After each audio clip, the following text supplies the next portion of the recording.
Olá, eu sou José Vinícius Melo Barreto, orientado pela professora doutora Renate Maria Ramos Weller no programa PIBIT, da Universidade Federal da Paraíba. Nossa pesquisa consiste na reticulação de uma matriz epóxi composta por frações equivalentes de diglicidioéter do bisfenol e óleo de soja epoxidado. A mistura epóxi com fio de óleo de soja foi selecionada devido ao baixo custo e à toxicidade desse material.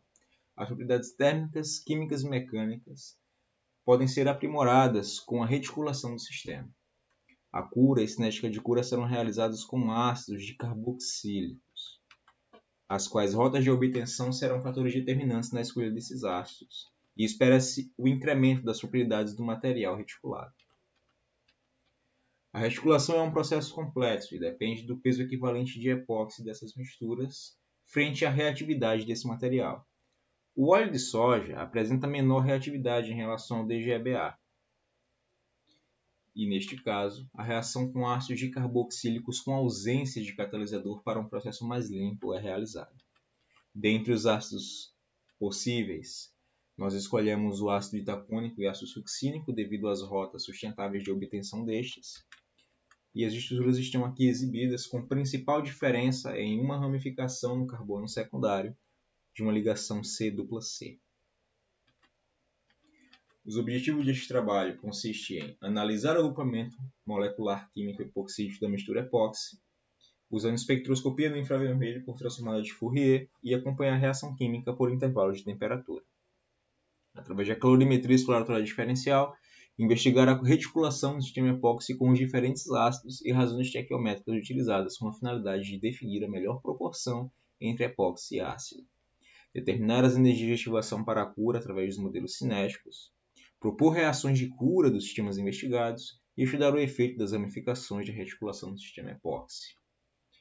A metodologia do material consiste na mistura entre a DGEBA, o óleo de soja, o ácido e um solvente, dado que os ácidos eles encontram-se no estado de cristal, estado sólido. A pesagem dos materiais é realizada, uma etapa de mistura que será detalhada. O material não curado será submetido a uma evaporação do solvente para seguir as caracterizações. Inicialmente, o ácido ele é solubilizado em álcool isopropílico através de duas metodologias distintas para cada ácido, sendo o ácido itacônico misturado a 70 graus Celsius, enquanto o ácido succínico a 60 graus Celsius, ambos a 800 rotações por minuto e 5 minutos. O ácido solubilizado é adicionado ao óleo de soja epoxidado, misturado por 5 minutos a 80 graus Celsius e 800 rotações por minuto, e em seguida a resina é adicionada ao sistema e a mesma metodologia de mistura. No fim, as proporções de 0,4 foram calculadas estequiometricamente para esse sistema, enquanto 0,7 é a melhor proporção reportada na literatura para a reticulação com ácidos carboxílicos. O solvente, o álcool isopropílico, foi evaporado durante 1 hora numa capela.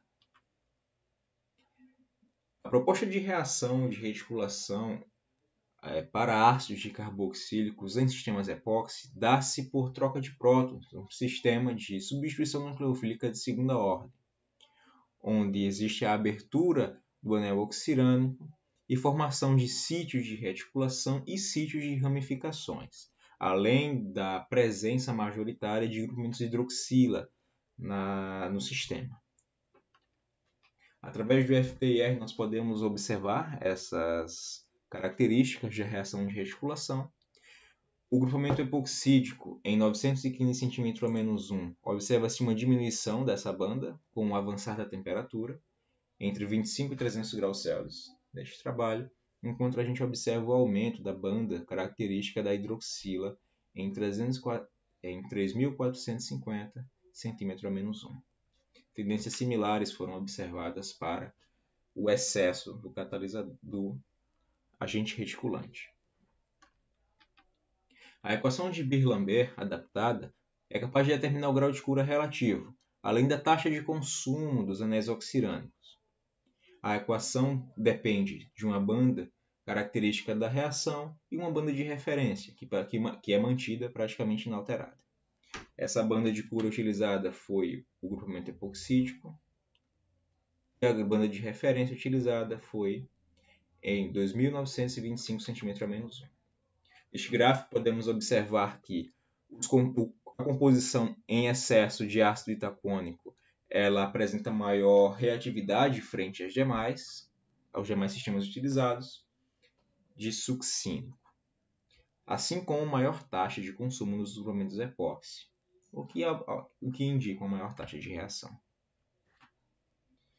A calorimetria exploratória diferencial foi realizada e apresentada na taxa de 10 graus Celsius por minuto. Os picos exotérmicos característicos da cura estão no sentido Y positivo.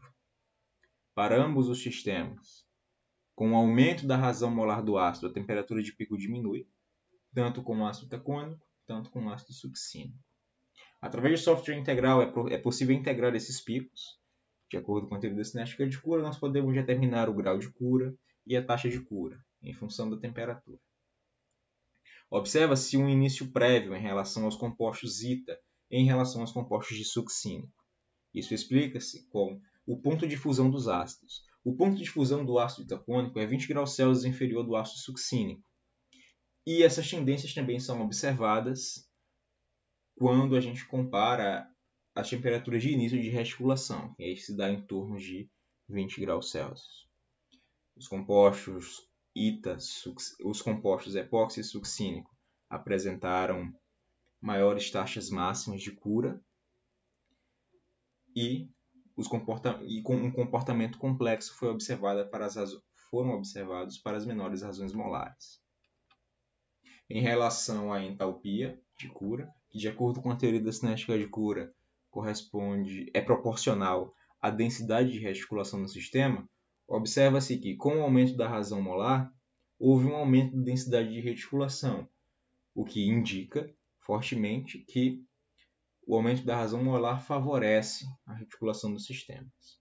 No entanto, apesar de uma maior reatividade de ita frente ao sistema succínico para temperaturas inferiores, os sistemas de epóxi e succínico apresentaram maior densidade de reticulação devido a maior entalpia, majoritariamente com as taxas de aquecimento testadas.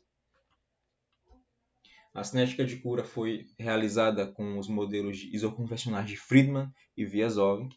Todos apresentaram bons e excelentes resultados de R², coeficiente de determinação, e as energias de ativação apresentaram tendências similares.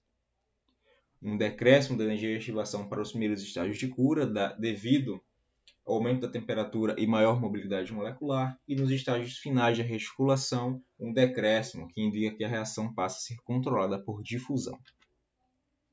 A proposta de reação química foi fundamentada nos espectros de FT e R. O efeito da ramificação e influência dos pontos de fusão dos ácidos na cura foi observada devido à reatividade dos sistemas de ita frente a SUC. A maior velocidade da reação química dos sistemas ita em relação a SUC são observadas devido a esse fator. No entanto, é observada a maior densidade de reticulação do sistema SUC em relação a ita. Assim como ita inicia a reticulação previamente em relação a SUC, encontra-se menores barreiras energéticas para este fim. Portanto, menores energias de ativação de cura foram observadas no composto ita em relação a SUC, conforme visto na figura 10. Os agradecimentos vão à CNPq, à Propesc, à PRPG, ao UFCG e ao UFPB, especialmente à professora Renate Maria Ramos Wellen, pela dedicação e orientação constante na construção deste conhecimento. Obrigado.